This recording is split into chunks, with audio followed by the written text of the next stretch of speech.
কাঁঠালের সিজনে কাঁঠালের বিচি দিয়ে কোনো রেসিপি হবে না, হয় বলুন?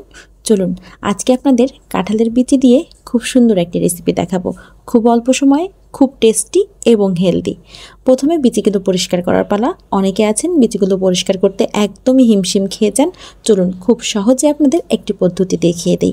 কাঁঠালের বিচির প্রথমে যে সাদা ছালটা থাকে সেটা আমি ফেলে দিব। তারপর সব পাত্রে নিয়ে নিব। নেওয়ার পর সামান্য একটু গরম পানি, ফুটন্ত গরম পানি দিবেন না, উষ্ণ গরম পানি বা কুসুম গরম পানিতে বিচিগুলো ভিজিয়ে রাখবেন।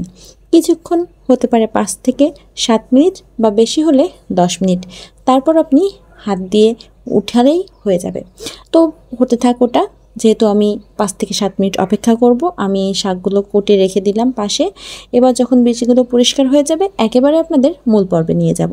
ওই যে বলেছিলাম হয়ে গেছে, আমি নিজেও একটা ছিলে রেখেছি আর আপনাদের দেখানোর জন্য এটাও আমি ছিলে দেখিয়ে দিচ্ছি। দেখুন কি সহজে চলে আসছে। তো শুধু শুধু এত কষ্ট কেন করতে যাবেন? তো এভাবেই আমি সবগুলো পরিষ্কার করে নিব। আর পরিষ্কার করে নেওয়ার পর ঠান্ডা পানি দিয়ে খুব ভালোভাবে ধুয়ে নেব। দেখুন কোনো প্রকার ময়লা নেই গায়ে, একদম সাদা। তো চলুন তাহলে রান্নার পর্বে চলে যাই। তেলটা আমি দিয়ে দিয়েছি পরিমাণ মতো করে। এবার দিয়ে দিব কাঁচামরিচ, পেঁয়াজ আর রসুন কুচি।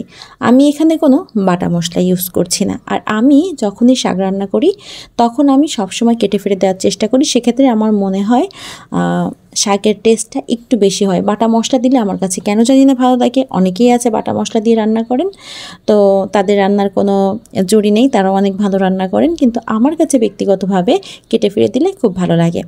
তো লবণ হলুদ অ্যাড করে দিলাম। এবার চিংড়ি মাছ দিয়ে খুব ভালোভাবে একটু কষিয়ে নিব মাছটা, একদম লাল লাল না হওয়া পর্যন্ত।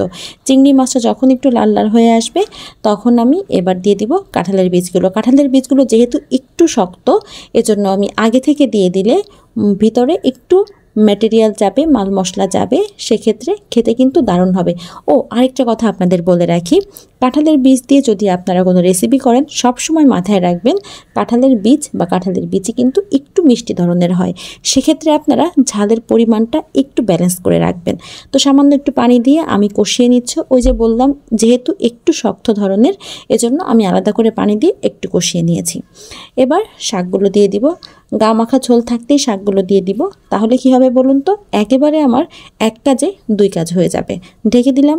একটু যখন সেদ্ধ হয়ে যাবে তারপর আমি ঝোলের জন্য পানি দিয়ে দেব। দেখুন এমনি শাক থেকে কিন্তু অনেকটা পানি বের হয়, আর আপনি যদি আবার এক্সট্রা করে পানি দিতে চান তাহলে অনেকটা সময় আপনাকে জাল দিতে হবে, আর অতিরিক্ত জাল দিলে কিন্তু তরকারি ভালো লাগে না। এবার ঝোলের জন্য পানি দেওয়ার পর একদম আপনাদের নিয়ে গেলাম ফাইনাল লুকে। তো হয়ে গেছে আমার রান্না। ঝোলের পানি দেওয়ার পর ঝোলটা কমে আসলেই আসলে তরকারিটা হয়ে যায়। তো আজকের মতো এখানেই বিদায় নিচ্ছি। টাটা।